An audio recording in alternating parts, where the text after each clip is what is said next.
And welcome to episode 100 of Hero Power. Woo! Oh God! Here we go. Can't believe we an epileptic seizure. can't believe we made it this far, guys.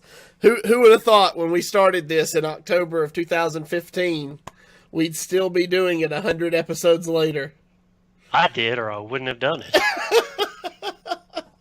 But I'm glad we made it. I'll be honest.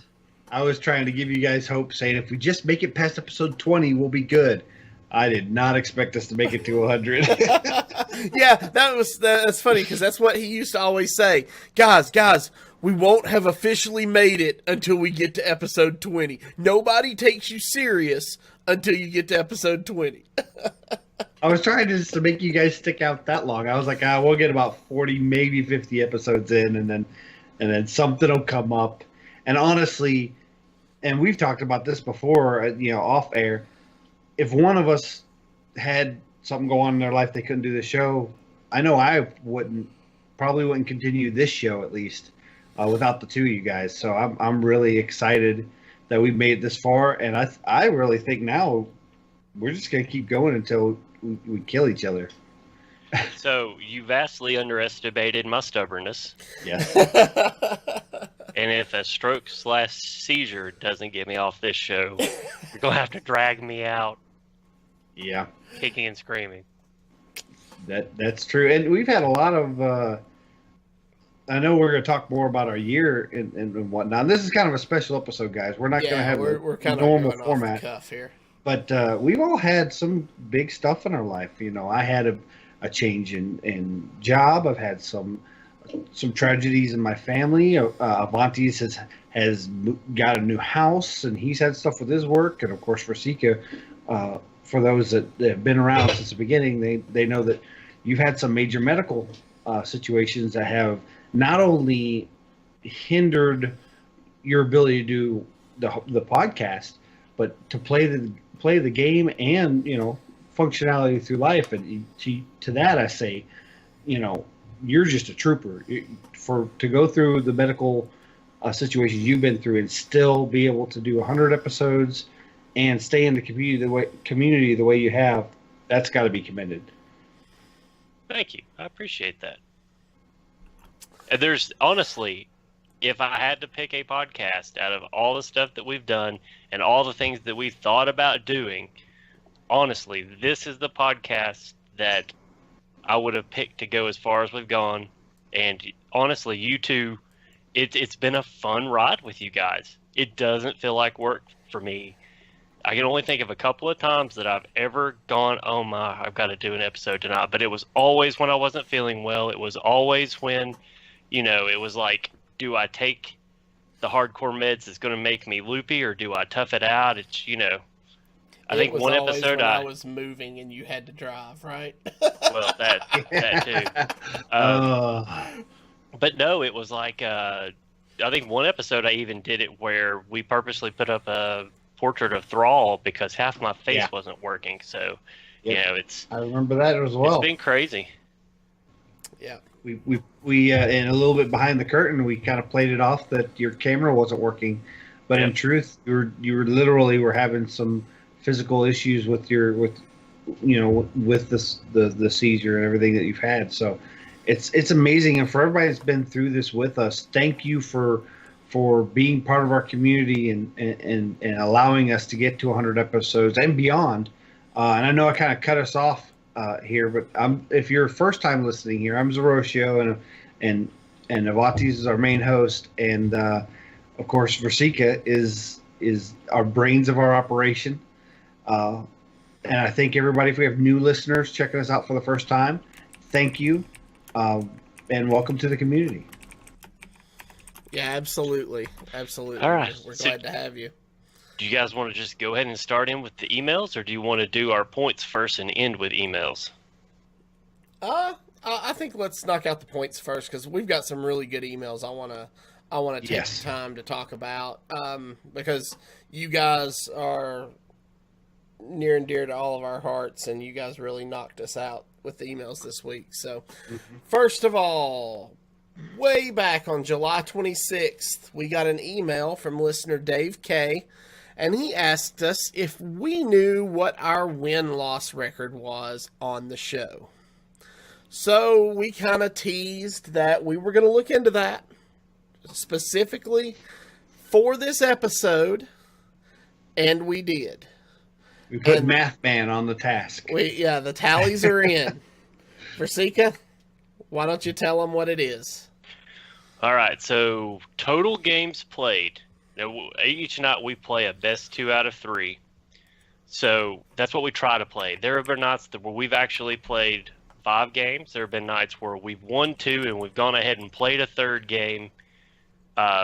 So all of this affected the numbers. I took every match where we played a game of Hearthstone that was on the ladder or in casual. And we ended up winning 165 games. Nice. With 103 losses for a win game percentage of 61.57%. So I took all of the wins as far as like our best 2 out of 3s. So every night that we played a best 2 out of 3, we won 62 episodes. Nice. Out of 92 total episodes. Out of 92, we lost 30 episodes for a win percentage of 67.4%. Pretty good. So there you go, Dave. Now, mind you, we have had some pro players on to help us drive, and we have a legend player on the show, so our numbers are pretty good considering that. I mean, most pro players like to sit around the 65% win rate, so I'm happy with that. Yeah, I think it's very good. I was really surprised, but more than anything, as I started looking back, doing this, going through and marking our wins and losses and rewatching some of our past episodes, it really got me, reminiscing about, we were talking on some of the shows about what was going on in the meta at the time, and man, I'm gonna have to go back and rewatch a lot of our episodes again because it just really is amazing to see how much things have changed over the Combo last Druid. 100 episodes. How much we've changed. How much we Yeah. have changed over the last, and how much our play style has changed over the last 100 episodes. Because I mean, I don't know when about that. when we first started, it was rough. The first 5 or 6 shows. I mean, when you go back and watch the play portions of the first 5 or 6 shows, it's like cringe-worthy. Like, do we want to do that? And James is like, Zeroshio is always like, well, we could do that, but I don't know if it's a good play. And Versika's like, no, we're just going to do this anyway, regardless. It's rough. So we were 7-3 in our first 10 episodes. Thank you. Yeah, Well, we were. and if you think about it, we kind of jumped into this. None of us had any major ladder experience. I had a little bit, I had the most, I guess, but I hadn't been legend at the time. I hadn't had any tournament experience, so my play was just on the ladder, not in any kind of conquest format or last hero standing formats. So we've really grown as players and as hosts. So it's kind of neat to see that growth from kind of being novice Hearthstone players, to be honest, and novice podcasters, and seeing both skill sets get better as we go on. And it's just neat. It's nostalgic. Yeah, it's been a lot of fun. It's been a crazy ride. So, all right, so there's the answer to the question: what was our record? So, Kate, actually, thanks for asking that. It was fun to go back and look through all those episodes and rewatch them.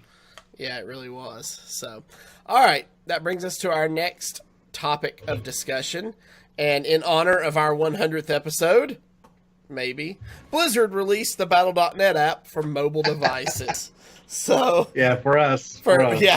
just for us yesterday, the Battle.net app became available for iTunes and Android, and you can now keep in touch with all of your Battle.net friends on the go I downloaded it, checked it out. I like it. I like it too. I checked it out. You can turn on push notifications. I do recommend if you do turn on push notifications, you at least set yourself to away if you're not going to actively use the app, because people will think you're actively in the client and send you messages, and it may disrupt your day if you're at work or whatnot, things like that.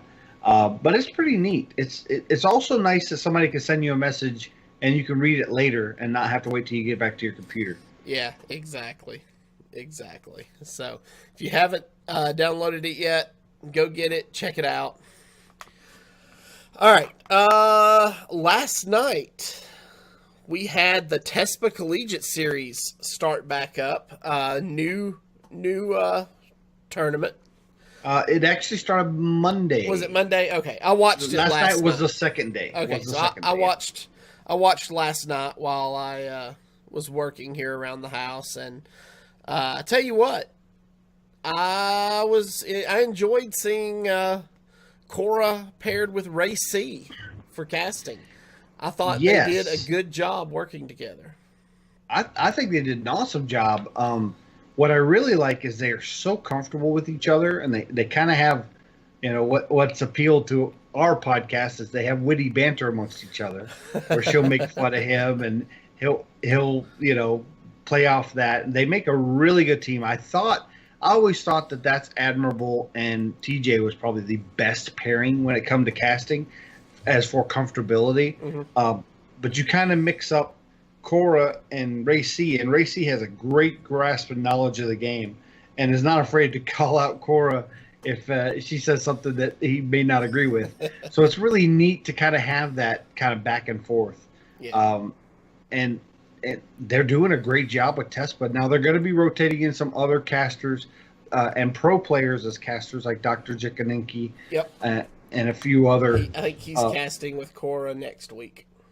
Yes, and they're also bringing in Shoop, I believe, is also going to be coming in, as well as an assortment of casters. TESPA likes to kind of broaden that scope. Mm-hmm. And they're doing something really neat during their live castings, is you can tweet at Team TESPA, and they will read your tweet live on the show. And if they do, you win the TESPA card back. Now, the TESPA card back is the Dalaran Flame card back, which is very sought after, but you usually have to be a member of TESPA and pay the dues. Yeah. Everybody that watched last night knows Zeroshio's tweet got picked and read, and he won the card back. So I now have the second most elusive card back in the game, the most being the Golden Celebration card back for attending Chinese events. But yeah, I was able to get a question out on Twitter. I think I asked what their favorite snack foods were when they play Hearthstone. I don't even remember their answer because I was too excited it was being read. So I'll have to go back to VODs and listen. Let me tell you, I was working in the basement last night. I was rearranging some stuff. I had it on. I had my volume all the way up, listening to it. And I'm taking stuff out of a box, and I hear the next question is from Zeroshio, and I dropped whatever I was doing, turned around, and went, "Holy crap!" Not only did they read my tweet, is Cora gave me a personal shout out. Because, I don't know if everybody knows, but we're friends with Cora, friends of the show. We actually had some drinks with her in Atlanta at Battle and Brew just before DreamHack Atlanta. So that was really neat to get a kind of personal shout out from her. But the going back to the TESPA Collegiate Series it's a best of 5 team format. And what they do is they make sure to focus the camera on the full team of 3 players that are playing together. And you get a lot of really neat decks, neat plays, kind of off-the-wall plays, and some awesome interactions when things go. I believe it was Maryland, I could be wrong on the team, that they played they started milling their opponent against Quest Mage, and they burned Antonidas, and they just went off the roof. It was crazy. So it's really a definite watch. If you can't watch it live, check out the VODs. All right, cool. So also, Trinity Series 2 has started this week, And this tournament is 8 teams, so they'll be doing 7 weeks of round robin, and then they'll move into a top 4. Has this started yet, Zeroshio? Have you watched any of it? This started today. Okay. And that's run by ESL, right? Yes, the top 4 will go to an ESL live LAN event. And what's great is these teams are just best of the best. You have Team Complexity, G2, Liquid, Team LOL is actually in there with, I believe it's Chalky, Muzzy, and Zalay. So that's kind of an all-star team that formed just for this event. And you have some of the teams have had other members like Life Coach and Super JJ in the last Trinity series. Now they've been substituted in with other players. It's a really good series. Again, it's another team format, and what's really unique about Trinity series is you have casters casting the game, but occasionally they will bring you into the microphone of the team that's making the play. So you kind of get to hear the banter between the players of what's the right play, what should we mulligan, what line should we go, should we draw, should we clear the board, should we go face, and it kind of gives you that little extra insight that you normally don't get into in a tournament format, and that's really neat. And the format for that is it's last hero standing, and you have to win 6. You basically have to beat all of your opponent's classes. And how the ban format is you have all 9 classes. You need to prepare a deck for all 9 classes, and you and your opponent will ban one. You and the opposing team will ban a second class, and then you get to choose a third class that you will not play, leaving 6 classes to play. Okay, cool. So yeah, check that out. If you don't follow the ESL Twitch channel, give them a follow. Be alerted when they go live, and you can check it out. Yeah, I think it's at ESL Hearthstone. I believe that's correct. So, all right. Well, that brings us to this week's Tavern Brawl, which is shock and surprise. It's Encounter at the Crossroads. So, we've seen this one. I think this is 7 times that we've seen this one, or 8 times since they started doing Tavern Brawls. Random, pick a class, random deck. And this one is not been customized or adjusted. It's run of the mill, which I normally don't like this, but I do like it in this case because there's been a lot of drama going around working on fixing the esport environment, possibly a tournament mode, some ways to help with stability of tournament formats. And I'm hoping that a repeat in Tavern Brawl means they've taken all hands on deck to work on some of these other projects to kind of escalate the issue. Obviously, they have other things they're also working on. The new sets coming out. BlizzCon's coming up pretty soon at the beginning of November. So it'd be nice to think that they are using this time and all this energy to work on other hot button issues, which tournament mode is one of them right now. Yep. So, all right. Well, that pretty much does it for the news. Fair warning, we're getting ready to get into the email portion, and I'm not going to lie. There may be some tears, some sentimentality here, because got it ready. I'm pretty excited for this, guys. We do this primarily for you, our community, and we love hearing from you every week. And you guys really stepped up to the plate this week when we asked for emails. And so let's just jump right into it. First up, we have an email from Daniel. It says, "This question probably gets asked a lot. I'm an average Hearthstone player with a subpar collection. I'm sitting on 6K dust, not knowing what to make / spend my dust on. I enjoy playing the game, but I feel as if I drop 4K dust into making a tier 1 meta deck, I might not like it in a day and be full of regret. Thoughts or ideas on what I should craft?" So, Versika, we'll start with you. Suggestions? So this is, out of all of our emails, this is probably the one that I put the most thought into the answer that I was going to give, trying to come up with something that was going to help you. And I keep coming back to, you need to find what you like to do in Hearthstone and forget about the tiers. Decks in tiers change so often that you could craft it today and you're 2 weeks away from somebody bringing out something that completely counters it, and then you're kind of stuck, which is kind of what you were talking about. So what I would encourage you to do is to go into the pre-made decks in the classes, find one that kind of works the way that you enjoy playing, then go to some place like Icy Veins or Hearthstone, find a meta deck. It doesn't have to be tier 1, but find a meta deck that kind of looks similar to the one that you played. Then concentrate on crafting those cards. From there, get really good at that deck by just playing it over and over and over. Advance your way up the ladder. Earn gold. Don't worry about doing the quests.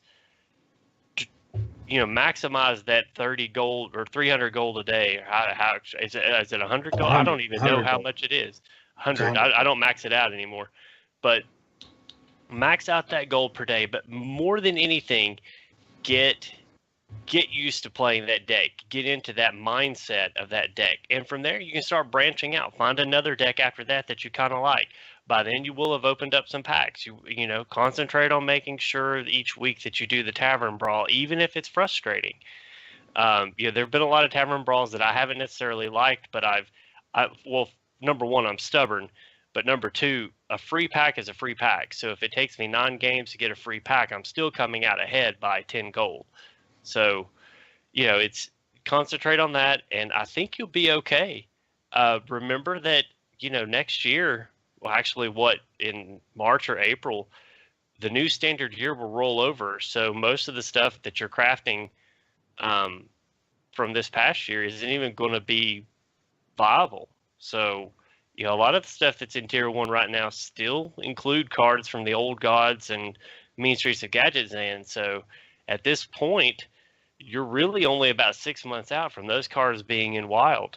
So concentrate more on finding your play style and worry about the cards afterwards. That's my advice to you. There's all kinds of lists on what legends to craft first. If you like a particular legendary, look where it's at on the craft list, find decks that use it, and you can go that route. There's several different ways to approach finding what deck is going to work for you. But yeah, I would stay away from just people out there saying this is the best deck, because tomorrow it may not be. Right. Zerosio? I kind of have a different view on this as someone who plays multiple classes and also tries to stay up on the meta. The meta is a revolving door. You'll see a lot of cards in the meta now that'll be out in a month, but then be back in again. So what I would look at is some of the meta reports from maybe 3 months ago or 4 months ago. See if any of those legendaries stick out to you that are currently in the tier list that you see. And if they're still there, maybe there's something in that. Patches obviously is the obvious one that comes to mind, where Patches was in the meta for a very long time. They kind of phased out when the pirate decks kind of went away, and then he's came back with other aggro decks that aren't necessarily pirate only. They have the pirate package in them. Also, remember that you do have your yearly sets, your year of the Kraken, year of the Mammoth. The cards, if you have cards that came out last year, they're only going to be good until the end of this year, and then when the new set comes out next year, they won't be in standard. Now, I don't know if you're a Wild player or not, but the classic set will, with the exceptions of some of the Hall of Fame editions, should stay in standard. So if there are any class legendaries or better yet, from the classic set, neutral legendaries that really pick your fancy, like Tyrion, Velen, Prophet Velen's really big in the meta right now. Know that while they may not stay in the meta real long. Eventually, they may come back into the meta because they will be in standard a lot longer than sets that are expansions. So those are safe. Also, remember they recently made a change that if you craft a legendary, you will not open that legendary out of a pack until you have all the legendaries in that set. So don't feel there used to be a lot of worry about crafting a legendary and then 2 weeks later you'd open it in a pack. You're not going to have that problem anymore. So that's a little less punishing to craft a legendary because now you know that you won't open it and then feel like you're out 1,200 dust. Wow, those are both really good answers. I was going to say Blood Mage Thanos. See, I too also gave this email a lot of thought because it's a valid question, and Blood Mage Thanos would be one of the ones on the top of my list. Yes, And we don't want to give you bad advice. Exactly. No. Avantes doesn't care if he gives you bad advice. I do care. I care about all of our listeners. So, all right. So that brings us to our next email, and this is from one of our community regulars. He is local to us, and we love hearing from him all the time. Boyd writes, first off, I want to congratulate you guys on 100 episodes.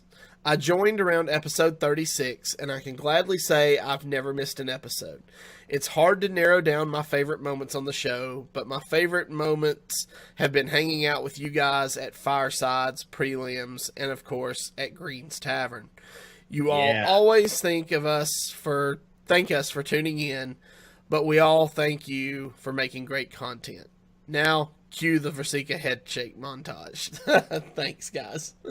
So, yeah, what is up with that? I thought we were going to get that montage ready. Yeah, well, Well, you know how often Versika shakes his head? That's a lot of work. we're working on it. That's funny. I'm surprised you ain't got whiplash or any kind of neck trauma. It's like exercise. That's right. Yeah. I have strong neck muscles.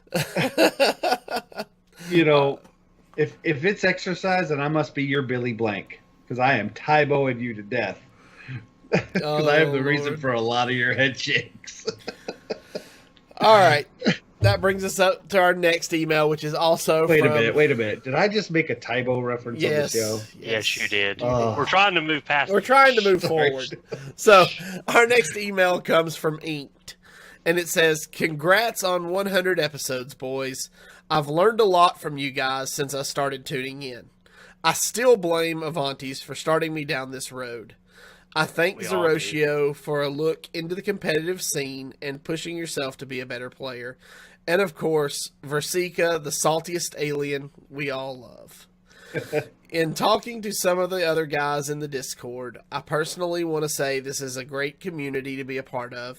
We always have each other's back. There's an unspoken challenge and push to become a better player, knowing that I will have a great group of guys to talk me down from the height of my tilt and help me in any way I need it.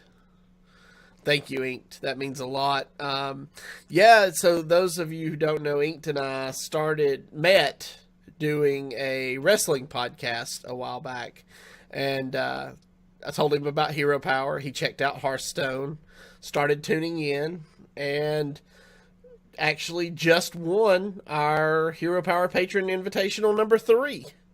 Yeah. So he has... Go ahead. I wanted to elaborate a little more on Inked and Boyd.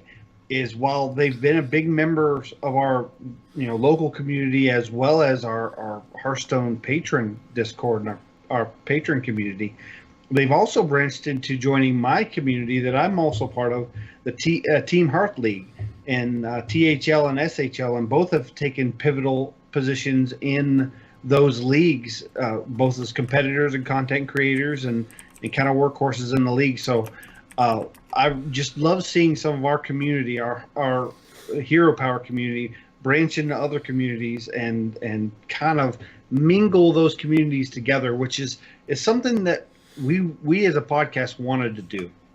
We saw the segregations between the different Hearthstone podcasts, different Hearthstone communities, and we wanted to mingle those together, kind of like an online fireside where we can all kind of share ideas and share accomplishments. And these two gentlemen, Boyd and Inked, are a great representation of what we stand for and what we try to promote in the community. So thank you guys.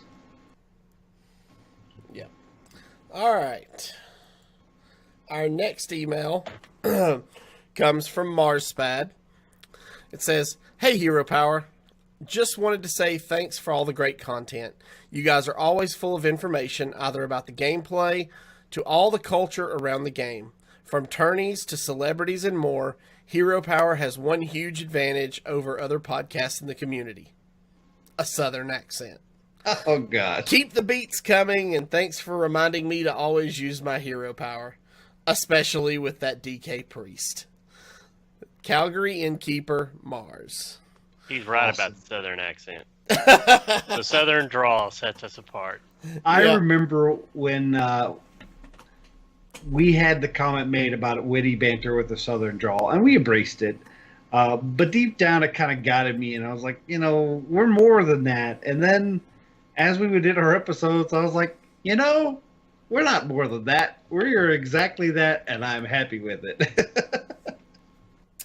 There you go. But yeah, I mean, can you get much more Southern than us when you're from Calgary? No, probably not. I guess not. I mean, even me originally from Chicago is south to Calgary. So All right, so we've got a late entry. It's not in the show notes, but it says, "Hero Power. I know I'm late in the game with this, but I wanted to say that you guys are not only great entertainment, but also great people. You took me in as if I was one of your own when I was in town stopping by. Zero has been through a lot recently and has still been active in our community. Hugs. I love you, man. Avantis, you do so many things at once, and I have no idea how you do it. Versika, you're a great guy and also going through a lot. It means a lot that you guys do this stuff for us. I love you guys. Hope you do this for 100 more episodes." Signed, DeSharmo. I want to make a quick comment on this on DeSharmo. He is completely wrong. We did not accept him as if he was one of the guys. We accepted him as one of the guys because you are part of Hero Power, as well as all of our Hero Power community, whether it be patron or just viewers and listeners. Anybody who's submitted emails, iTunes reviews, and just promoted the show in various streams and other communities. You are Hero Power. An open invitation to write into us and have us publicize anything you're doing or any firesides you're promoting. Just send us an email. We'll be happy to add you to the show. Yeah, absolutely. All right. So our next email comes from Matt at Arms. Again, longtime member of our community. Says, "First things first, congratulations. I'm super proud of what you guys have accomplished with this show. I can't wait to see what else is to come and what the future holds for it. I'm just happy to have been able to participate. Avantis, your leadership and planning and direction are what make the show go. Your encouragement for myself and others to reach out to our communities and work with or become innkeepers is outstanding, and I hope you get a chance to keep it up. I know with you at the head, the show will continue to be the outstanding quality and weekly content it is." Zeroshio, Mr. Legend Player. Oh, While yeah. I do tend to poke fun of you in the chat quite often, I often line up with your point of view. You bring the meta knowledge, the high-level play, and the encouragement for players like myself who are looking to achieve legend and break through the personal barriers that we set for yourself. Don't forget to use your hero power. Isn't just a catchphrase that ends the show, but a reminder to look at the board and see alternative lines that could be out there. That's right. Versika, the mad scientist and the brains. While we are in chat in the Discord, make fun of your Versika Damas off the wall meta calls, they tend to be correct most of the time. And that gives you the great respect that I have, and I'm sure the rest of the fans have. Not only do you bring the perspective of someone who knows the game extremely well, you allow us to see other angles of play and dealing with meta issues that everyone else has given up on. I might disagree with you often when it comes to decks, playstyles, and lines. I respect what you bring and always keep it in mind keep in mind what you say when I head out to the ladder. Keep up the great work, guys. Looking forward to 100 more. Right. And just for the record, Matt at Arms, most people disagree with my opinions on decks, play styles, and lines. So you are not alone. He's saying you are in good company, but I do a lot. thank you very much. That was very, very touching, and we appreciate you being a big member of our community. You've been with us since early on. I've known Matt since we were in the Tadpool together years ago, and then right when we started this show, I started promoting the show in the Tadpool Hearthstone channel, and he kind of jumped on and has been with us ever since. It's been a crazy ride. He was a Hearthstone content creator for I had a name right in my head. Starts with a V. Victor Vicious Sanctum. Syndicate. Victor Sanctum. Sanctum. Yeah, Victor Sanctum. With Rice CP, and Matt at Arms is an amazing content creator in his own right. And we really are happy to have him in the community because we come up with a lot of great ideas just from Matt at Arms suggestions and things in our Discord. Matt at Arms also drives all of the information gathering that comes into our Discord for our patrons when new sets are coming out or nerfs are being rolled out or any kind of announcement. Our Discord is one of the first, and I'm a member of 19 different Hearthstone Discords, and our Discord tends to be one of the first ones to get a mention, and usually shortly after, the other Discords get the same mention by Matt at Arms in those Discords. So it's amazing what he brings to the community, and I'm just glad he's part of it. I'm still 19 Discords. Yeah. That is mind-boggling. 19 Hearthstone Discords. I think I'm up to 32 total Discords. Jeez. I'm still not entirely sure Matt at Arms doesn't actually sit on the Hearthstone server and he's just like, oh, news. Oh. And Pat Snow Steve get a beer, every night. Yeah. So, all right, guys. All right. Our next email, and I believe this is our last email of the night. I'm ready. It comes from Starbabe. It says, "Greetings, fellas. It seems like just yesterday I listened to you all for the first time, but then I think on it, and it seems like you've always been with me during my Hearthstone journey. I love your show. I'm 15 years old and a girl gamer, so few people take me seriously. And my parents are particularly unsupportive. My goal is to first reach Legend, then I want to compete in a LAN event. But ultimately, I just want to be taken seriously. I can't tell you how much your support of gamers from all walks of life means to someone like me. I've learned much from you, most important of all, that everyone can find a home somewhere in Hearthstone. I think that while your show is a great show about Hearthstone, it's also something more to those of us who simply want to escape into solitude after a long, hard day. You are a voice in the darkness that doesn't judge, most of the time, for Sika Aggro. Always wanted to see me grow in my game and isn't jealous when I succeed. And doesn't care that I'm a girl. I hope to have the privilege to listen to 100 more episodes of your show. So you ask for emails and questions. I hope you don't mind a couple of questions, and please excuse me if these have already been asked and I missed them. Number 1, I loved the alchemy episode, and I would like to know if this was a one-of or if there are more coming. Also, is this something with just Avantis and Versika, or will Zeroshio join you? Your hero power is at its strongest when 3 are 1. All right, can we stop and answer after each? Yes, we will section? stop and answer after each one. First off, I love that phrase. Your hero power is at its strongest when 3 are 1. That really brought a tear, fighting in my eyes when I read it the first time.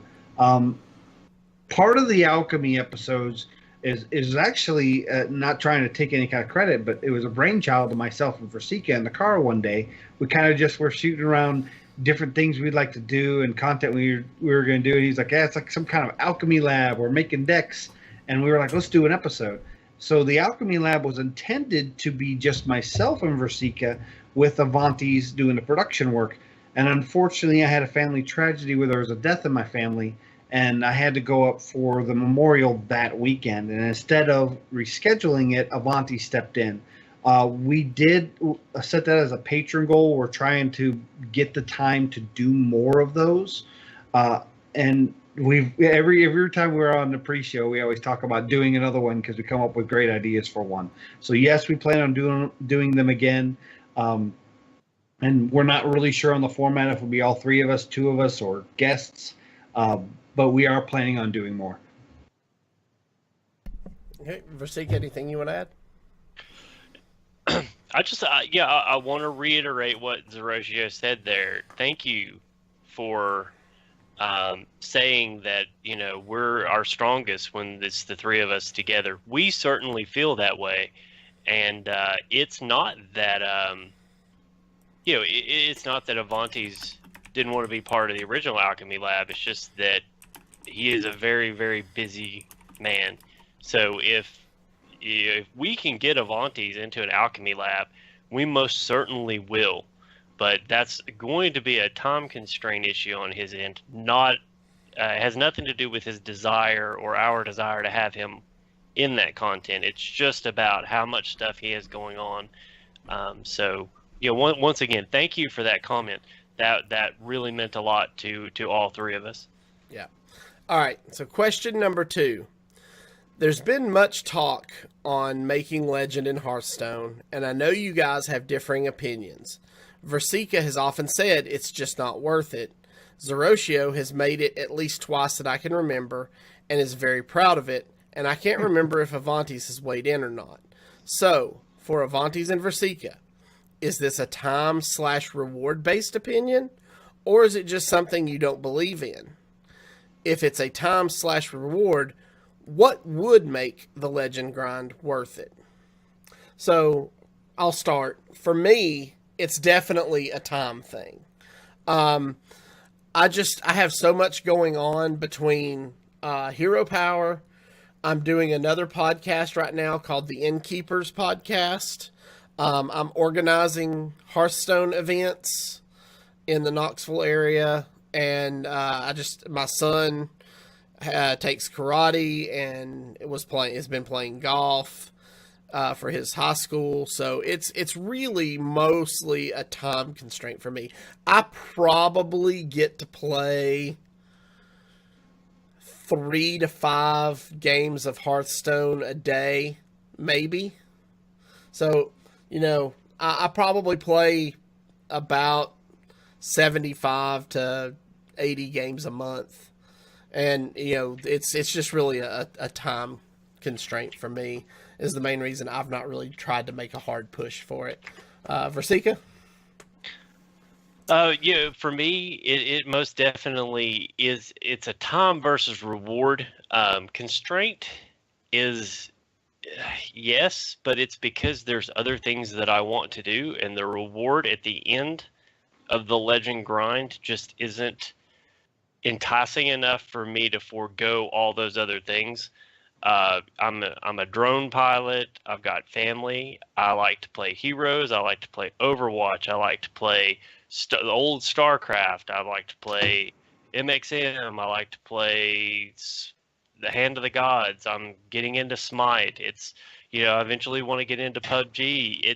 There's a lot of great games out there. In fact, I just recently got the new Metroid, so I've been playing a lot of that.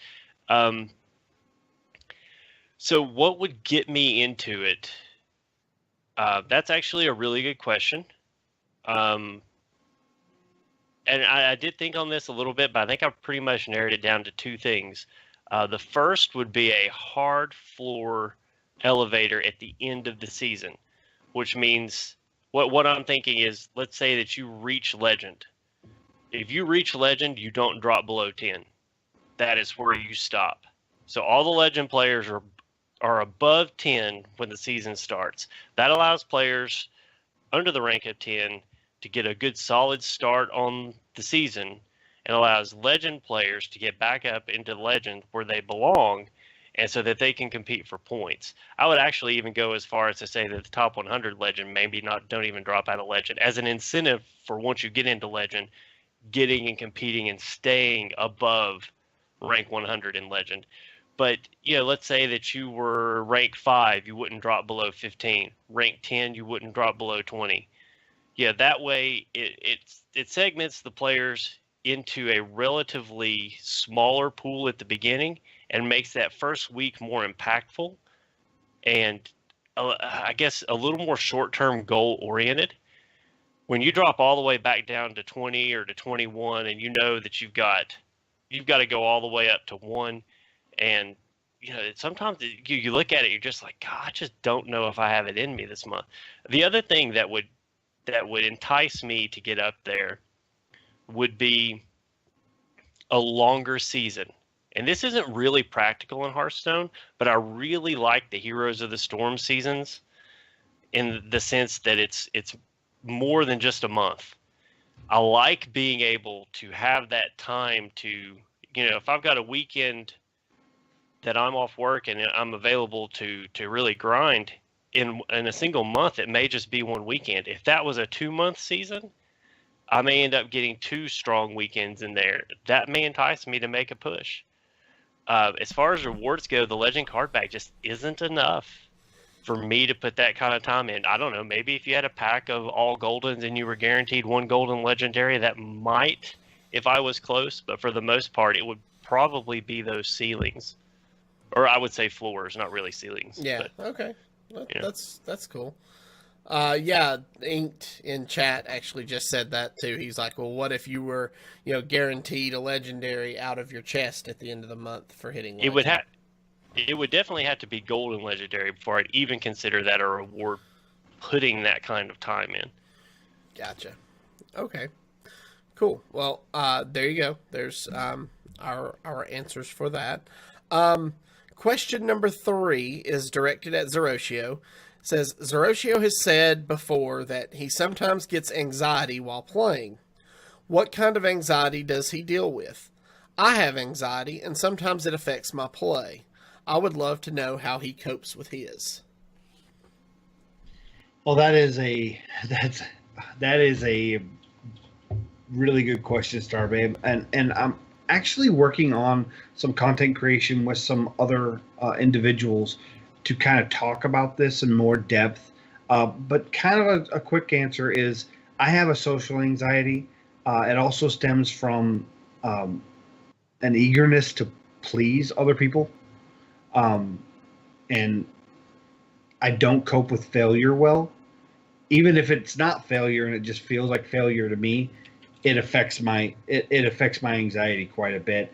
I put in about 30 hours plus a week in the game of Hearthstone. I've only been legend twice, and a lot of it comes from just really anxiety from the stars. When I'm ranking up, if I'm hitting a break point, I have a really hard time getting from 11 to 10, getting from 6 to 5, because my anxiety kind of sets in, and I have to cope with it in a way so that I don't focus on the end result and I focus on just the game. And that's how I kind of handle the anxiety of being on the ladder. I do that by listening to music. I also found that when I notice people are spectating me, my play goes down. So I've actually put a figurine in the corner of my monitor that covers up where the eye would be. So I don't actually see if anybody is spectating me, and I'll only notice if they send me a message in the game. That has helped with my anxiety for that quite a bit. And overall, it's just knowing when to take a break. Like I said, I put about 30 hours a week into Hearthstone, and somebody would say, well, if you have a good win rate, you should be getting legend every time. But a lot of that is legend work. It's also working on decks that we're going to have on the show, which may not have a good win rate. And I'm kind of stubborn that I don't want to play in casual. I want to play in on the ladder. So my win rates sometimes suffer when I'm experimenting with decks. I'm also part of a Hearthstone League, which is another way I'm working with my anxiety, because when I don't win for my week in the league for my team, it hits me pretty hard emotionally, and I feel like I let my team down. And I have a very supportive team that is helping me through that anxiety and kind of that coping mechanism. So those are the type of things that I do. The most important thing that I do is I'm just part of a community. If I can just reach out to somebody and say, hey, I'm having a hard time with this deck, can you help me with it? Or I'm sorry I lost, and they can reassure me, hey, it's no big deal, it's awesome. Thanks for competing, at least trying. That kind of gratification back helps me out a lot. And each person kind of copes it with it differently. So find what makes you comfortable while you're playing and know when to take breaks, and you should be fine. And of course, if you have any further questions, feel free to send us an email, and I'll do my best to help you out, because I haven't found a foolproof solution, because it does affect me still sometimes. But I'm learning to cope with it myself. All right. And question number 4 says, I've often thought of starting my own stream, but I have very limited funding. What would you guys consider the bare minimum I would need to put up a starter stream? Well, this is actually pretty easy, because all you would really need to get started is a webcam that has a built-in microphone. You could work with that right out of the box. You can use OBS, which is completely free. That's Open Broadcast. It's Open Studio. Broadcast Studio. Yep, it's completely free. It's not terribly complicated to use. There's a little bit of a learning curve, but there's some great how-to videos out there on YouTube. And there's actually two versions. There's OBS, which is outdated. Then there's OBS Studio, which is funny because it's Open Broadcast Studio. It's Open Broadcast Software. Software, okay, that's it. Yeah, and then Open Broadcast Studio. So OBS Studio is what you want. Yeah. And it's free. And it's not too hard to use. You'll have to mess with the settings a bit. There's lots echo in here. I think there's an echo in here. Yeah. There's lots of I do that a lot. I like to repeat what Avanti says and then take credit for it. Yeah. And Zeroshio had a great comment there. That does lead us to our last question, which is, she says, I often find myself in arguments with my friends over games, even sometimes Hearthstone. The three of you often have differing opinions on things, but you never really seem to get upset with each other. Any tips you can give us introverts that sometimes have trouble navigating conversations? Well, first off, we get mad at each other. It's just not over arguments and differing opinions. It's usually over trying to eat my French fries. No, this has been a question we've been asked quite a bit, because we seem to just be good friends. And how do we portray that over our podcast so well? And the truth is, we're just good friends. To be honest, if you get in an argument with someone and they kind of hold your friendship for ransom and act like if you don't agree with them, then you can't be friends, those honestly aren't the friends you need or friends that you really want. Then that's my opinion on the matter. If you can have a friend that you can have differing opinions, but still have a very strong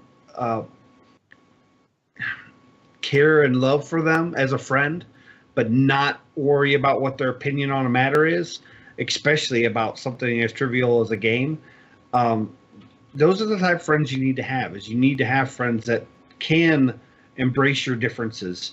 And all three of us are very much different. Now, we have a lot of things in common, including a love for Hearthstone. But we embrace our differences and understand that differing opinions, this show would be really boring if it was three guys saying all the same thing and all agreeing with each other all the time. Yep. Jessica, anything you want to You kind of just hit the nail on the head. It's celebrate your similarities. People are so focused on what makes them different that a lot of times they gloss over the fact that they are much more similar than maybe they even want to admit. But I think if you really peel everything back, you'll find that most of the time you're coming from different places trying to get to a similar point. And as long as you can respect that, most of the time just understand that a difference of opinion is okay. And it may be a case where and we're not privy to these conversations, but it's a lot of times I know when I get in a conversation where there's somebody that is trying to lead the conversation in a place where either I don't feel comfortable or where it seems like it's starting to get heated, I'll just agree to disagree and move on. Or I'll give them a point, say, you know what, you got a very good point, but stop at that. Sometimes not rebuttaling is the best rebuttal at all, and it just moves you on to the next topic. So, yeah, I mean, we're kind of to the end of the email, and I wanted to say something. I wanted to put in my point real quick. Okay. Because the thing that they make great points. You want to agree to disagree, or work out your differences, or as I like to do, create cardboard effigies of Zeroshio and Versika, and then after the show and we go off the air, you yell at them why they're wrong, and then you go back to the conversation, and hey, everybody's happy. and still on this topic before we get to our final thank yous and whatnot, one thing I try to strive on is not see discussions on differing topics as arguments. Arguments are when you're mad at someone and you're yelling at each other and you're trying to convince them they're wrong and you're right for important issues, in my opinion. If you just have differing opinions and you want to discuss them, that's not an argument, that's a debate. And I love the art of the debate. That's one thing I love about our community. We have some very differing opinions, not only on the show, but in our patron Discord that you can be part of. By going over to patreon.com/heropower and joining up, and you can be part of our Discord. We have some people in there that have differing opinions than me, and we have great, wonderful, sometimes heated debates. But when we're at the end of it, we're all friends. We go to Green's Tavern, we have a drink, or we talk, positively about each other. I almost said ourselves. That's just me. About each other on Discord. And we're friends at the end of the day. We just happen to have different opinions about specifically this game, which can be polarizing at times, which is one thing I love about Hearthstone and the community, is that it has such a diverse opinion within the player base that, Blizzard has a hard time trying to solve all the answers for everybody that has differing opinions. Mm-hmm. And I think they do a decent job, but others don't. And it's okay to discuss it. All right, Versika, take it away with where you were going. Oh, yeah, the end of the email says, congratulations again, and thanks for all you do, Layla/Starbabe. I wanted to say that for a 15-year-old Layla, that was an incredibly sophisticated email. Yes. We were blown away by the fact that a 15-year-old student wrote it. So I'm encouraging you right now, focus on those English classes, find you a great school to really nurture that. I think you have a gift for getting your thoughts and feelings across. And I think, if you're looking towards something to do as a career, there's some natural talent there. So I would encourage you to continue to write, because I think you shot us one heck of an email, and we all enjoyed it. Absolutely. And we're just blown away by how great it was. Yeah. And we kind of discussed this in our SMS chat that we have for the show. If you ever just want to write in your thoughts about the meta, about the game, maybe the community, we'll be happy to read them on the show. We'll be happy to post them on our website as a blog. You are very articulate in your writing, and we love to see more of it in the future. And we really enjoy that you feel welcome in our community, because that's one thing that's been very important to us, that people of all walks of life, age, race, creed, feel welcome in our community. And you're proof that we're doing that job right, and thank you for showing us that. Alrighty, well, that's going to bring us to this week's deck analysis. And we spent a lot of time talking about and trying to figure out which deck we were going to do. 45 minutes. By that, I mean 40, maybe seconds. Half hour before the show. Well, like we said at the start of the show, we had a plan for tonight's show. Life happened. Yeah. So, you know. So this is the deck we're going to talk about this week. Versika calls it 100% royalty. So it is the 2 Prince rogue deck that you may have seen on the ladder. The deck list consists of 2 backstabs. Spin on it. It is not the same deck. Okay, it's not the same deck, but it's similar in principle. Okay, it's 2 backstabs, 2 shadow steps, 1 cold blood, 2 firefly, 1 Patches the Pirate, 1 South Sea Deckhand, 2 Swashbucklers, Prince Keleseth, Edwin Van Cleef, 1 Plague Scientist, Shaku the Collector, 2 SI-7 agents, 2 South Sea Captains, 2 Tar Creepers, Prince Valinar, Leroy Jenkins, 2 Valspine Slayers, 2 Blaze Callers, 2 Bone Mares, and Valera the Hollow. So, Versika, tell us a little bit about how to play this deck. Well, you guys first introduced me to this deck last week. I heard that there was a rogue deck out there that was using the Prince Keleseth, but I was like, I already kind of put him out of my mind. I didn't think I would ever use him. So I went out there and looked at it, built it, played it that night for a couple of games. I liked the way it played. Got home the next day, played it a little bit more, kept losing to Jade Druid and Priest. And I'm like, okay, so you have to win early with this or you're going to struggle. And so the more I played it, the more I liked it, but the more I became frustrated at the end game, because if they could stall you long enough, you just run out of resources.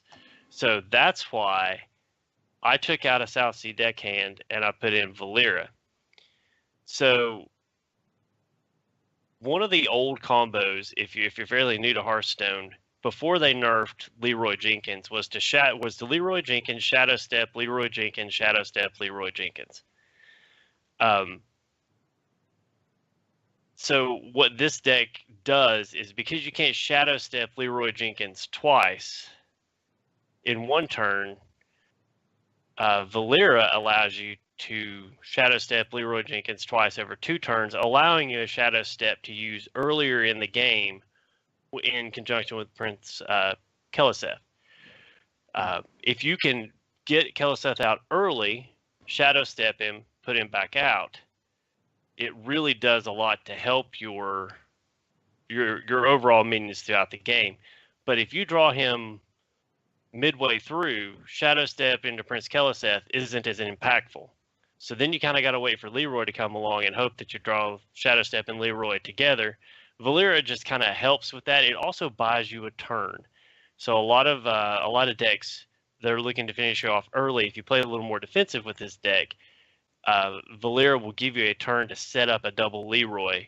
And from there, especially if you've used Prince Keleseth before, you can conceivably burst down. I think one time I burst a Priest down from 18. So, I mean, it's a little more, it gives you one late game out. So. Okay, cool. Well, I'm ready to see this deck in action. I actually don't have Valinar or Valera, or I'm sorry, Valinar or Keleseth. So I haven't been able to play this deck. We did have a question in chat real quick. Okay. Ducharmo said, I run this deck version sans Valinar. Is there a reason to have him in there? Is he this strong? Okay, so Valinar does 2 things. number one, he's a stopgap because he has taunt. But the life steal, a lot of times when you win with this deck, you're not winning by a lot of hit points. It's sort of a bend until you can push through. So Valinor gives you an extra 5 points of health for the most part. If you Keleseth in, they've got to take him out. He's going to deal 5 damage. If they have to use 2 minions to take him out, that's 10 extra healing. It's really sort of a really subtle form of healing. So when you look at all the other 4-drops that make Valinor like what you would take out to put Valinor in, the only one that you can really that goes in this deck that I can really think of is actually is Zeril 4? He's not, is he? Yes. Yeah, Zeryl's 4, yeah. Zeryl's Zeryl's 4. poison mine. Zeryl's So a good one. Zeril would be the only person I would put in place of Prince Valinor, for no other reason than to give you a second Cold Blood-esque spell or a second Shadow Step spell. It's Valinor is, like I said, he's a real subtle form of healing. If they can take him out in one shot, most of the time you still end up getting 5 points of healing from him. So that, in combination with the 5 armor from Valeera in this version, basically gives you 40 health to play with.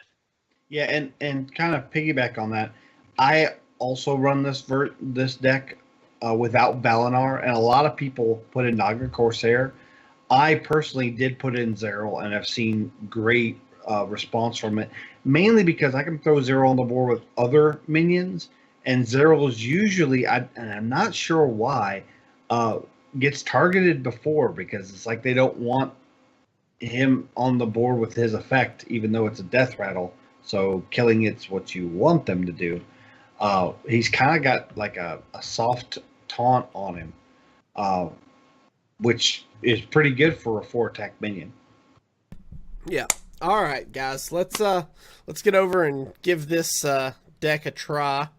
So, All right, I'm queuing up. thank you everybody for all the emails. If you're joining us on Twitch or YouTube, stay tuned for the live play portion. If you are listening via the audio podcast, we'd like to thank you for joining us. Remember, you can follow us on Twitter at HeroPower_cast. You can find all of our past episodes on YouTube at youtube.com/ECMMOGamers or on our website at HeroPowerHS.com.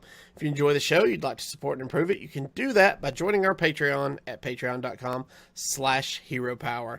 And we'll see you again next week.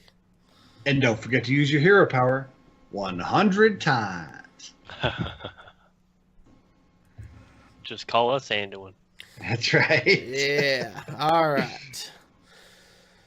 So let's jump right in. Whoop. I think I clicked the wrong one.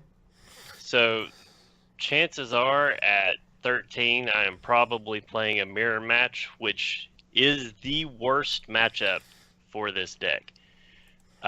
So in my hand, I've got Valeera, Blazecaller, and Shaku. I will be sending them all back. Okay. Yeah. Unless you guys think anything different. I like Shaku, but I usually only keep him if I have a coin. Yeah. I mean, I still usually put him on 3, but I like that option of 1, 2. I think it's good just to toss the whole hand back. I agree. I like Shaku, but I would throw him back here. Because I mean, And really, we're we want to dig for Keleseth.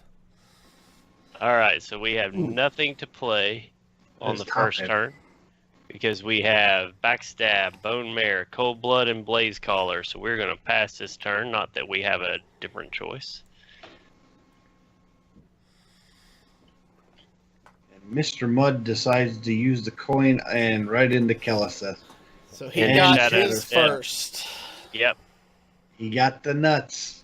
So Yep. this is going to be an uphill battle. Yeah, and now a lot of times I'll pull this off, and I will quickly get a concede from my opponent. To be honest, this deck isn't just about getting the bonus with Keleseth. You kind of have to manage the rest of the game using. Ooh, I like this, the Cold Blood on the patches.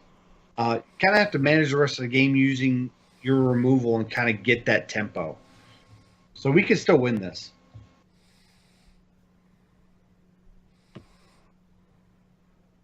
I wasted a 3 patches. Yep. That was the plan. Yeah, we're top heavy. He got his nuts. This is going to be a long We road just to drew hoe. Leroy. We are way behind, but it's not over yet. Ooh. Yeah. Well, that kind of stinks without anything to hit it with. Yeah, I think you just re-dagger and pass. I'm trying to think of a way out based on what we've got. And just to be honest, I think we're so far behind at this point that we're probably. I'm going to play another couple of turns just to make sure. Man at Arms in chat says, escape, concede, and oh god, you drew patches. Yeah. Insult to injury. Insult to more insults.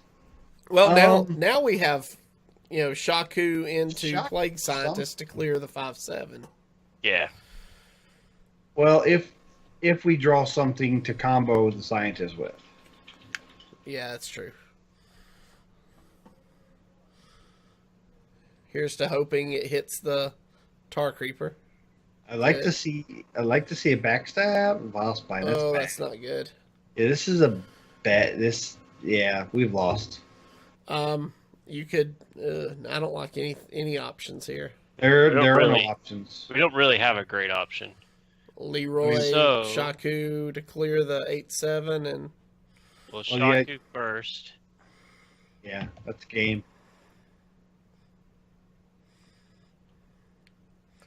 No, we can clear, but isn't that still 5, 7, 8, 9? It's bad. He only needs to find 5 points of damage. Yeah. So Leroy wins.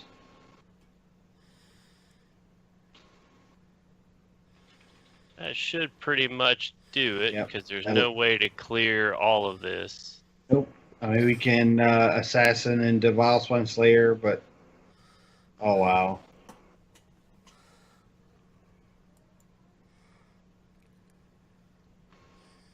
That'll be it. He just got really good draws, and we had very bad starting. Yeah, we were very top heavy. 5 turns. Well, Valinor, Shadowstep Valinor is a great Keliseth. Yeah. Or Keliseth. Man at Arms. Option is to go bottom right corner. Yep. We got to play it out. Man. Exactly. If it's going to be fairly... I was going to say, if it's fairly quick, and I know that they're just going to go face, then I'll keep playing, because there is the small chance that they can disconnect. Yeah. So while we're searching for another opponent, I want to real quickly say thank you for the follow to Annette Butler and Vex Chemikai. Love that name, by the way. Now we got our Prince Keliseth. We actually have both princes, but I don't think you keep Valinor. I think you throw back Valinor and South Sea Captain. I agree. And hope for a Shadow the only Step. argument to keeping, and I do agree. Well, we got it back. I agree with that mulligan, but the only benefit is South Sea Captain pulls a 3/3 patches. I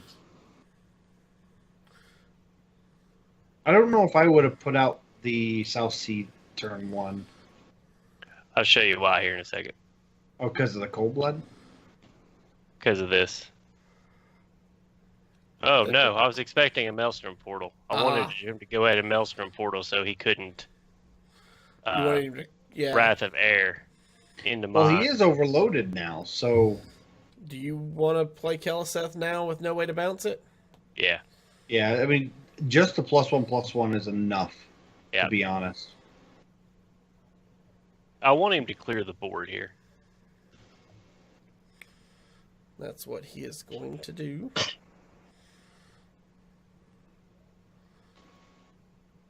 Ooh, that's good. If he can't clear that, we got a cold blood SI next turn. If he only hero powers, he might just hero power or Primal totem. Fin That Totem, that's good. So we know what this is doing. So we can Firefly. SI7 agent. Hmm. I mean, that What do you clears guys? Yeah, but what do you think about? Firefly weapon, cold blood. Yeah, I like that. I like that. I'm not a fan of putting out the flame elemental as no, well. I won't. No. The main reason is I see a lot of people do that, and to be honest, that flame elemental is really good with combo cards.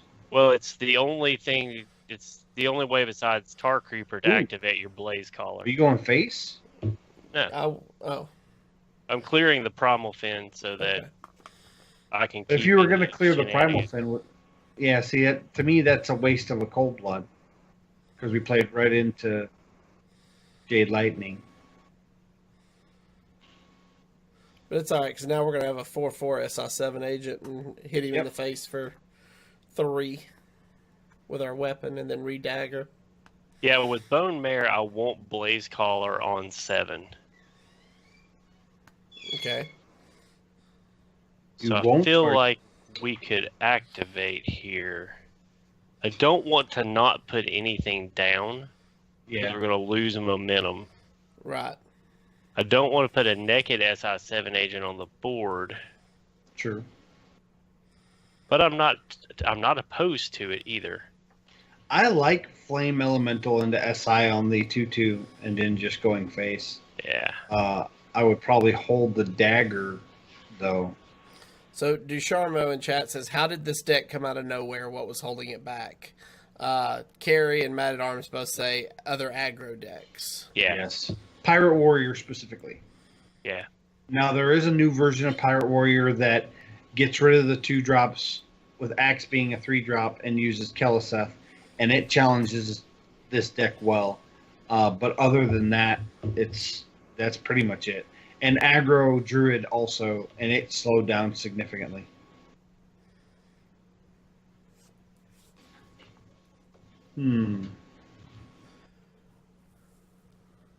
If we clear, he still takes another 4 to the face from clearing the SI7 agent with his Yes, weapon. that's correct. Yeah, and the only bad thing about going face is if he has the other Jade Lightning, we lose momentum. Right. So I like clearing. It Because- leaves us a 2/3 still. Because worst case, we Bone Mare the 2/3 next turn anyway. Do you play the 3/4 Vilespine Slayer just to make sure No. you have a target next turn? No. No, No. because that is great for getting rid of things from below. Yeah. I would just think he would, if he has the Maelstrom portal here, clear both. Well, and yeah, if he does. if he does, then that's fine. I'm not opposed to playing a Blaze Caller Yeah, on without its playing its ability. I don't like it, but the 7/7 will be hard for him to deal with without a Hex or a Devolve. and to be honest, in this deck, the Blaze Caller doesn't have to have the activation specifically because most of the time it's at least a 7/7 for 7 because of Prince Keleseth. Okay. But this is Bone Mare all day. Yeah. So we Ooh. know And there was- that he is getting ready to evolve. So we need to take one of these evolved targets away. Oh yeah, I agree 100%. And plus, whatever he evolves to is not going to challenge his board very well, Yeah. and he's not going to get any value trades before evolving, which is also Correct. important. But I expect to see Doppelgangster and evolve. But he might have done that last turn, though. I don't know.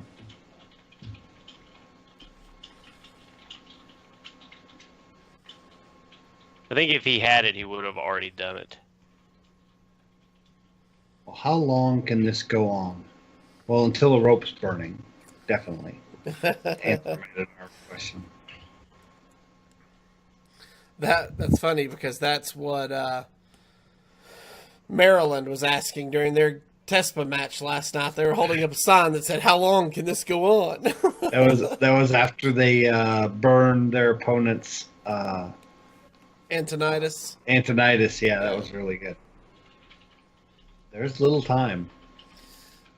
If he doesn't play anything, then we're golden. I don't think he knows what to play. I think he might be upstairs. He's already thrown his headset in the ground. Probably. He's asking his mom if there's any Hot Pockets, seeing if there's any Yoo-Hoo in the fridge. That's brutal. So, wow. Options. So we can put a 7/7 on the board, or we can bone mare something. I like just throwing down the 7/7. I actually do too. Save the bone mare for when we feel we need it, if he ever comes back from the bathroom or from being consoled by his grandma. You're wearing it out. Wow. This is episode 100. I got to go all full tilt. All right. There's a little time. This should be it. Yep. Hurry, run back. Don't forget to wash your hands. If he's roping, he's whopping. Yeah, that's right. If he's roping, might be wiping. You trying to prove something, Versika? we can't get through a set without at least playing Valero once. All right. 1-1. I think we had that game anyways. I don't know what you're talking about. I don't ever begin. Oh, not Versika. That is how Versika BMs. BM stands for Bodacious Manners. Bodacious Mannerisms. I thought BM stood for bone mare. The mayor of Valuetown. Wah, wah, wah. Mad at Art Yep, says, Kellis, and he used the attack to remove stealth. Yeah. So, all right. Well, Do you like that? That's you that's a keeping it pretty all? nice curve. Yeah, I like it. I'm keeping it all. Coin Kelliseth? Oh, absolutely. Yeah. At which point he will void Walker Top and deck Wolf, Shadow Step. will it? Oh. But that's okay. Yeah, I think we still coined the prince, and then I think we might dagger turn 2 to set up for a really good pirate rush. What do you think of that? Yep, I agree. So I'm not a could've- fan of South Sea without a dagger. We could have slow played it, but I have a feeling he's Zoo. Yeah. So. Well, the new version of the more controlly warlocks do run the void walkers, or at least one of. There you go. Yeah. So Ducharmo asks, how would this deck fit into a tournament setting? It fit pretty good. You might. I mean, you're gonna have to deal with Galaka hate, because that's where tournaments are right now. Everybody just puts 2 Galakas in every one of their decks. Honestly, I've used this twice on Singleton Priest, the Razaka's Priest, Mm-hmm. and I've won both times with it. So it's a decent Razaka's counter. So if we South Sea Captain, It's a 3/3 patches. yeah, we'll get a 3/3 patches to clear the 2/3. Uh-huh. And a 4/4. That looks really good. That's what I'm thinking. So you cleared the 2/3 and you cleared the Kelliseth instead. Is there a specific reason? Because this is Warlock, so you can't bounce it back.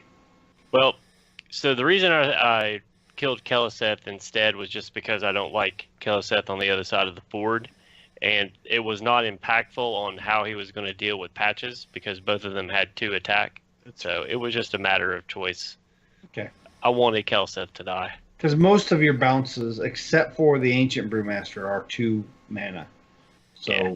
they normally aren't in the decks. But I mean, there's other ways to pull shenanigans. He's just gonna go face because trading into the 4/4. Nope. That's He's trading. wow. So Well, that wasn't intelligent. no, I would what do you think of dagger Tar South Creeper? Sea Captain Firefly or That's Swashbuckler. That's exactly what I'm gonna do. Chelsea deckhand. Okay. Yeah, deckhand. Sorry. So do we swashbuckler or do we firefly? Well, it's turn 4. Next turn, I'm going to play Tar Creeper and Redagger. So we'll have an elemental going into turn 5, 6, and 7 if we want it. That's true. And actually, we can have elementals for the next 4 turns. Swashbuckler will be out of range of a defile shenanigans. So I've noticed some of the zoos are running at least a 1 of defile just to counter the other aggro. And you know what? I would be okay if he defiled, but I don't think he's running it. Yeah, but if he defiles since the Swashbuckler got buffed, I was going to say Despicable Dreadlord, maybe. that's- Hellfire, yeah, maybe. the Dreadlord I was expecting. So, I like South Sea Captain into SI, but I can't do Can't. both. no, not So- until next turn. I think this turn's probably still Tar Creeper and Dagger. And send the Swashbuckler to face. Is there any merit to Tar Creeper and then Firefly Elemental to kind of go a little wide on the board? Or is that playing into board clear? I don't really. I can't believe I'm going to say this. I don't really know what he's playing. Looks like a demon zoo. The Despicable Dreadlord kind of threw me. Yeah. So I think- Matt at Arms says he's pretty sure this deck doesn't run Defile. Okay. Yeah, I think Tar Creeper, Dagger. Dagger, Okay. face to apply pressure and force him to start trading. That's fair. Because I'm willing to bet if he runs healing, it's just going to be Jiraxis, and I'm pretty comfortable bursting from 15. And if he runs into this Tar Creeper, we can set it up with SI next turn, Dagger with our face, finish it off.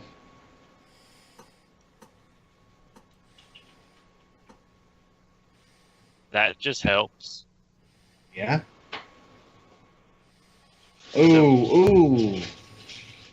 We might have to race him, but can we? So he I get ready to configs him- say, he respects the South Sea Captain.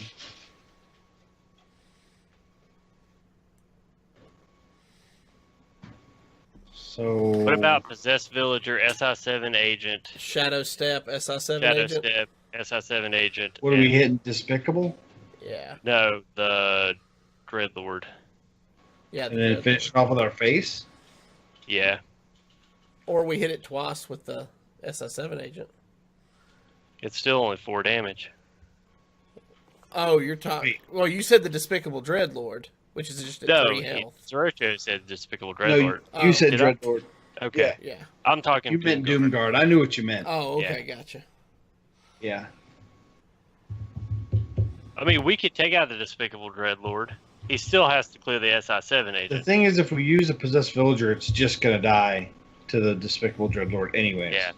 If we're gonna do your line, I would use a Firefly.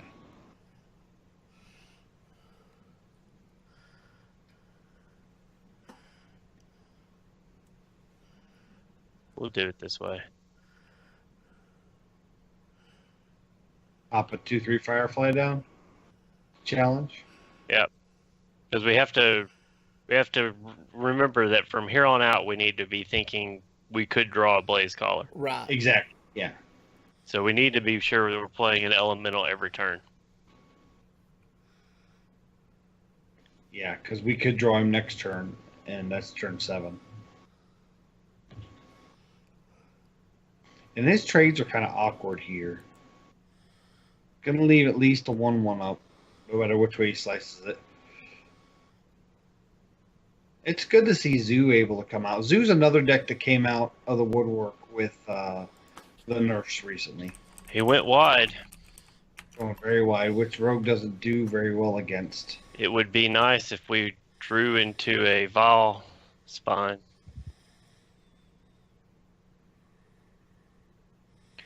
Swashbuckler may do something. Oh, Ooh. Oh. can we survive that long? That's a good question. I mean, we can clear the 3/1. We'll want a way to put some damage. Yeah, that's good. South Sea Captain might be as good as a taunt. So he's showing 9, 10, 11, 12, 13, 15, 16. He's showing 16 with the councilman. It'll be buffed up. Yeah. He may have us. If he's got a Soulfire or If another he decides Doomguard to trade, we might. or Hellfire. Okay. I think he's going to trade if he's going to silence that. We want him to at least take 2 damage on his councilman. No, 3 damage. 3 damage to the councilman. Since we probably have to put 1 into the Spellbreaker. Okay, these are good. 3 damage Yes! to the councilman. This is good. He just gave us the game. Yeah, so we're gonna take some damage. We'll take 8. Go ahead Total. and take 7. take 5 to the face to clear. Yeah, and he's at 6 though, Yep. so we'll be at 8. We'll be at 7. No, because he's got to clear. If we take 5, it's no different than if he just attacks with it next turn. So if he draws a Doomguard, That's we're that's still dead. That's true. fair. Okay. Even So- Argent, even the one that gives +1/+1 taunt. This gives us straight up Blaze Caller. He For can the play a win. taunt, and if we call Blaze Caller, then it's still a win. Yes. Even Bone Mare's not enough. He got. Ooh. That's a good play. I'm twisting Nether. Well, that's easy. We just SI that. Yeah. Do we Valera? Okay, hold on. If we go dagger to face, okay, and we Right. Valera, he can't attack us. And we Right. can Flame Elemental SI next turn for the win. That was my thoughts exactly. Yeah, twisting Nether. What? What? I thought this was Zoo. Man at Arms is as confused as we are. So now there's no way he can win. He has. He Well, is he has to exactly heal. Jiraxis. Yeah, he has to heal some form, Taunt. and then we got it. We got him. So Flame Elemental SI then SI Yep. from the air power. Nice. Ooh, that was a hard fought win. And there's your argument for Valera. And Valera won us a game. Yep. I think we might have won. He had outs if we didn't have Valera. 2 and But with 1. Valera, he had no outs. 2 and 1. 2 and 1. All right. Well played, gentlemen. Matt at Arms says, "Yeah, you sold me on Valera." So, Yep, it did it. all right. So I have Valspawn. I've backstabbed Valspawn with Valera. I've Leroy, Shadow Step, Leroy. After using Valera stealth to save me, I've Leroyed with Valera. I've backstab, Flame Elemental, Edwin with Valera. Yeah, I think you could leave. You can Leroy if you've Leroyed the last turn and Shadow Stepped him, because that makes Leroy 3, and then you can Leroy and then Leroy again yeah, for 6. Yeah, that's pretty good. I like Valera. I don't have her on my deck, and I might I played with her only in Milrogue, and that's the extent of my kind of toying with Valera. Okay, well, guys, let's talk last thoughts for all of episode 100. Go ahead, Zeroshio. Oh wow, you're gonna let me go first, so I can steal all of Rosika's thunders. I just want to say thank you to a wonderful community. That was one thing that we all had our different demands when we started the show. Versika was kind of on. We wanted to try to do a play portion and all this stuff, and I was like, it has to be named Hero Power, and I have to be able to say, don't forget to use your Hero Power at every episode. That was my only caveat. But Avanti's kind of spearheaded this community thing. He wanted to make sure we embrace community. We brought on other podcasts. We talked about other podcasts. We tried to intermingle the communities. We built a strong, not just podcast community, but local community, and kind of bridged those gaps. And I think that's probably the best thing I've remembered about our 100 episodes is how strongly we've gotten the community involved and how strong our community has not only helped us by promoting the show, but just made the community much larger and spilling us into other communities that have kind of joined together, like Coin Concede and Hearth Coach, and of course Legend of the Innkeeper and Happy Hearthstone, and all. I can't say enough of them. There's so many out there now that we all intermingle and commingle amongst each other. For that, thank you. We've enjoyed 100 episodes, and I can't wait to be doing the 200th episode. All right, Versika. Well, Hero Power has gotten me closer to you guys. We at least talk on a weekly basis now, which honestly I can't say that about any other friend of mine that I do not work with. So thank you in that for putting up with me for 100 episodes. But, kind of to piggyback on what Zero said, this has allowed me the opportunity to get to know a lot of great people. Some of them I only know online. Some of them I've gotten to meet in person. We've gone to an event together, a national tournament together. We've made new friends in places where, we didn't frequent before. So, for us, this has widened our social circle quite a bit.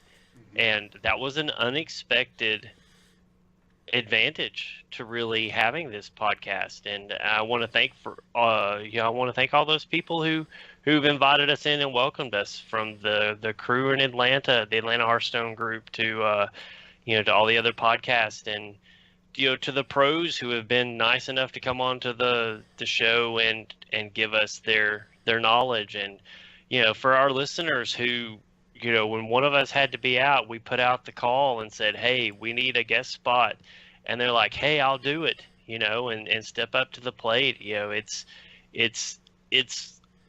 one thing to listen to a podcast. It's another thing to step up to the plate and say, you're in a spot. I will volunteer my time to come onto your show to help you out and expect nothing in return. And that's the kind of people that listen to us, and that's the kind of people that we have in our group, and that makes me proud. I hope that we continue. I hope that Hearthstone continues to improve, and that we continue to do this for another 100 episodes, because that's another 2 years, guys, and I'm all about it. Yeah, and I want to say that it's been a wild ride. I've had so much fun. I've learned so much from playing our weekly match together. I've learned so much from our community about the game of Hearthstone. I feel like I've improved tremendously since we started doing this personally, and I hope that what we do has had an impact on our listeners and our viewers. But as Zeroshio mentioned, it's really all about community. And, I feel like Starbabe said it really well in her email earlier when she said, everybody can find a home in Hearthstone. And that just rings so true for me. You occasionally will run into some salty people, but for the majority of players that I've had the honor and privilege to talk to, whether they're casual players or professional players, you know, all the way up to people like Racy and Amnesiac, they're really genuinely good people who will take the time to listen and help if you ask. And, you know, as you guys said, here's to another, hopefully 100 episodes, guys.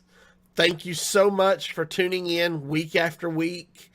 And we do this for you, and I'm looking forward to 100 more. So,